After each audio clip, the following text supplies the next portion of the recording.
밤새도록 매일매일 제가 1년 365일을 방송해도 사람들이 꼬박꼬박 출석해서 한마디씩 말을 보탤 수 있는 라이브를 1년 365일 하는 방법이 뭔지 아세요?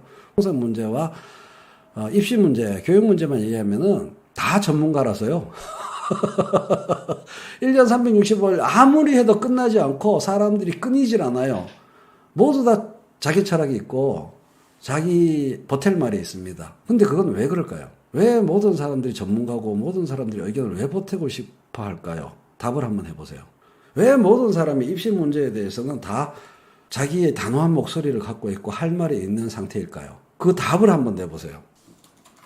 분명히 답이 하나 있습니다. 외국에 가서 입시 문제에 대해서, 교육 문제에 대해서 외국의 일반적인 시민들한테 질문해 보세요. I have no idea. So. 별 생각 없어요. 골치 아프고 다른 재미있는 얘기 해요. Why don't we move to another topic? 다 외국에서는 그럽니다. 뭐 이런 얘기를 재미있어 하지 않아요. 근데 우리만 어마어마하게 첨예한 관심을 갖고 엄청나게 자기 의견을 표출합니다. 아직 정답이 안 나왔어요. 답은 하나입니다. 정답이 있어요. 최D님이 정답입니다.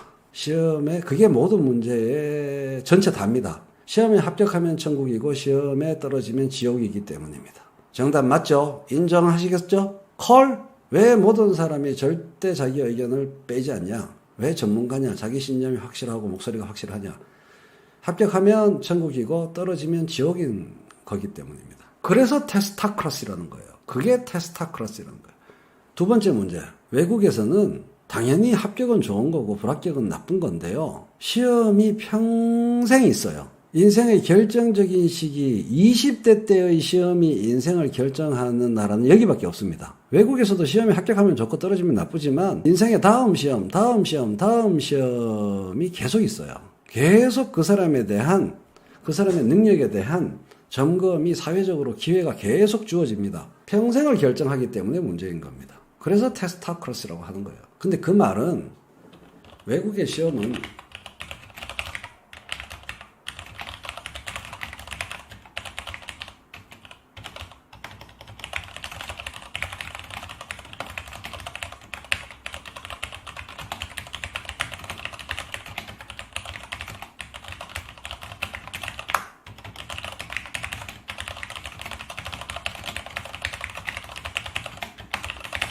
접수되십니까? 우리나라의 시험은 잣도 아닌 개역 같은 품질의 시험 문제가 자기가 완벽하다고 생각한다는 거예요. 그게 결정적 문제입니다. 외국의 시험은 자꾸 시험이 여러 번 시행된다는 얘기가 뭡니까? 시험만으로 다 알 수 없다는 걸 시험이 인정하고 있다는 얘기예요. 하다못해 재판부도 1심만으로 재판이 완전할 수 없다고 생각해서 1심이 있고 2심이 있고 3심이 있는데 이놈의 우리나라 시험은요.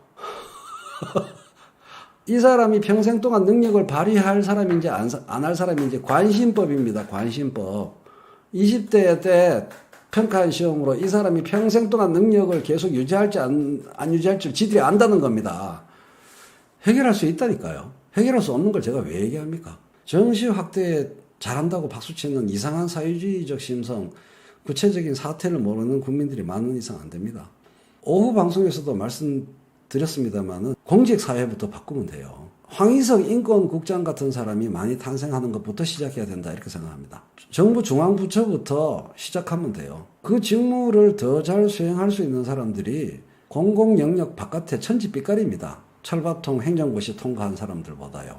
바글바글바글해요. 거기부터 시작해야 됩니다. 그래서 그분들이 정부 중앙부처의 경쟁력을 높이고 깨어있는 조직으로 만들고 매기 효과를 불러일으켜서 정부 중앙부처가 나아지면서 점점점 바뀌어 나가는 것부터 그렇게 가야 된다 이렇게 생각합니다. 그리고 또 하나는 고사장이 없는 시험이 제일 중요합니다. 뭐라고요? 시험 그러면 여러분들 머릿속에서 떠오르는 거는 4열 정도, 8열 정도로 주르륵 앉아가지고 시험 치는 고사장밖에 생각 안 하십니다. 정말 중요한 거는 회사 내에서의 평가 방법. 두 번째 개혁 방법을 말씀드리겠습니다. 호봉제의 폐지입니다.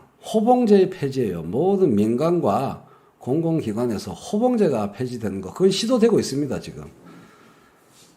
호봉제만큼 모순된 게 없습니다. 직무급제가 실시돼야 돼요. 등가 교환에 어긋납니다. 에휴, 공부만 해서 아니에요. 공부 안 해요, 서울대 출신들이. 서울대 출신들이 졸업하고 공부를 했을 것 같으면 제가 이런 얘기 안 합니다.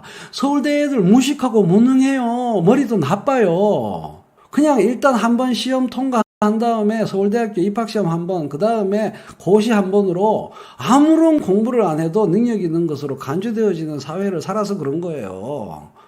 문호개방, 공공기관의 외부 전문가 영입, 이거 하고 호봉제 파괴, 여기서부터 공정사회가 싹 트는 거예요. 이게 제일 중요한 겁니다. 정규직, 비정규직 문제도 마찬가지예요. 비정규직이 기여를 많이 하면 돈을 많이 주고, 정규직이 기여를 별로 안 하면은 적게 주면 되는 거예요. 근데 당신들은 4대 보험 등등등 혜택도 없고 고용이 불안정하니까 그거에 대해서 더 얹어줘야 되는 거예요. 맞습니까?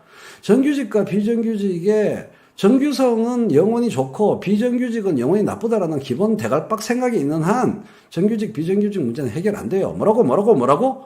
정규직은 계속 always good, 비정규직은 always bad.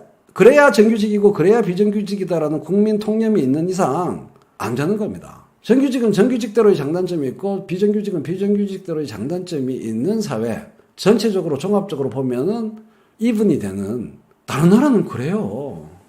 우리나라에서만 정규직은 영원히 좋은 것, 비정규직은 영원히 나쁜 것으로 되어 있는 거예요.